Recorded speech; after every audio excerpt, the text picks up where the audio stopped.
Hello, and welcome to another episode of Reading Reddit with Amber. Happy Spooky Sunday! Today I have a story for you from r/True Creepy Encounters. I use creepy music in the background for these videos. Because the sound intensity level varies depending on whether you are listening with headphones or without, I have developed both a version that is best with headphones and a version that is best without. You are listening to the headphones version. For the no headphones version, click on the link in the description below.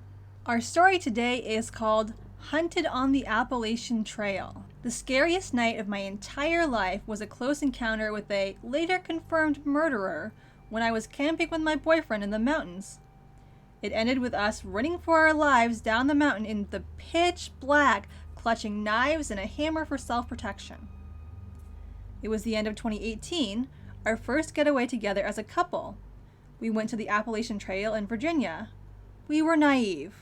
We thought it would be more romantic to camp out as far off the beaten track as possible. We walked really far into the wilderness and got to a spot where nobody passed us all afternoon. We were making s'mores over the campfire after it had just got dark. It was twilight. All of a sudden, my boyfriend, who has 20/20 vision, saw a man approaching us slowly. He was creeping up on us. At first, we thought it was a park ranger coming to tell us to put out our campfire. I began to hide the weed, thinking this was our biggest concern.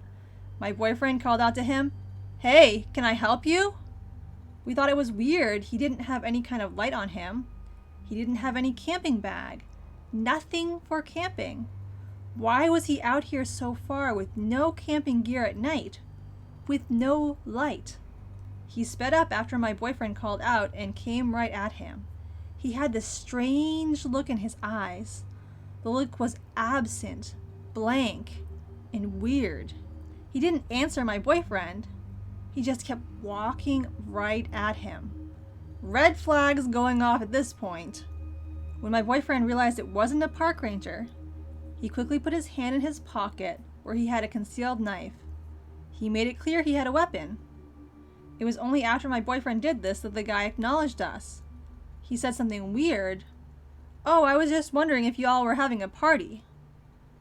Remember, we were miles away from a single soul, and it was beginning to get dark when he began to approach us slowly without a flashlight. He had no camping gear with him, just a tiny drawstring bag on his back. After he asked what we were doing, we didn't give him any answers but asked him what was going on. He didn't answer. We just looked past my boyfriend towards the site. It was windy, so we had to put up a tarp to shield ourselves. This also meant that the guy approaching couldn't see how many people were at our site. He asked, "How many people have you got with you?" He began to circle our site to check us out. He asked again if we had any other people with us, and my boyfriend didn't answer.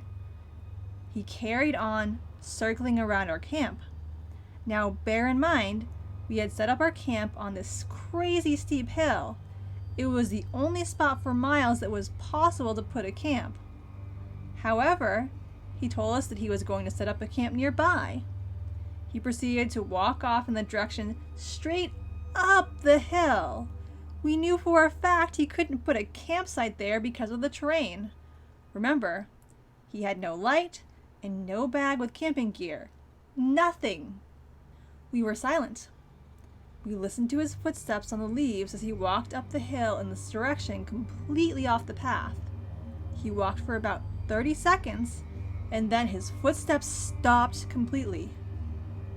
He was just still, silent. We knew he was still there, but we couldn't see him.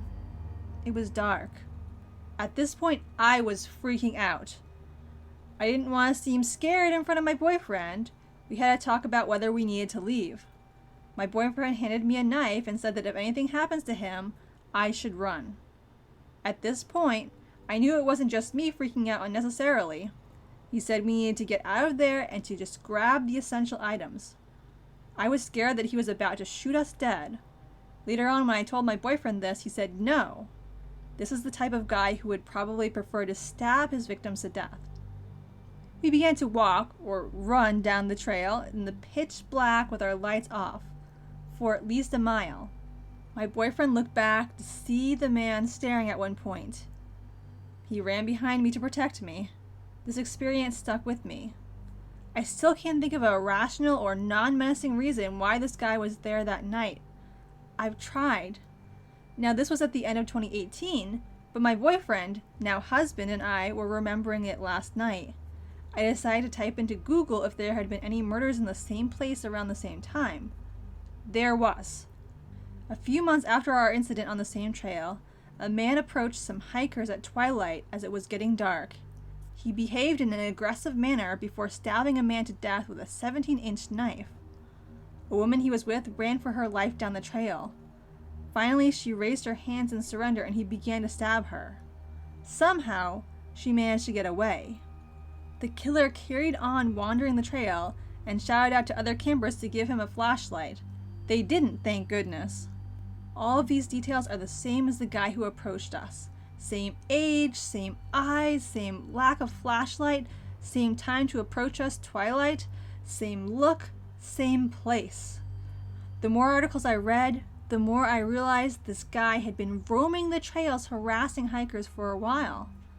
A few different people had reported him, not just us. Apparently, his erratic and violent behavior was well known to law enforcement along the Appalachian Trail. His name is James Sovereign Jordan. We got lucky. It could have been us. Here is a link to an article about the murderer. And if you go to the original post, which I linked to you below, then you can actually read this article that this person has linked to about the murderer. I hope you enjoyed today's story. If you did, consider giving me a like or letting me know in the comments. I post new videos twice a week, funny or outrageous ones on Wednesdays and spooky ones on Sundays. Thanks for watching, and have a great day.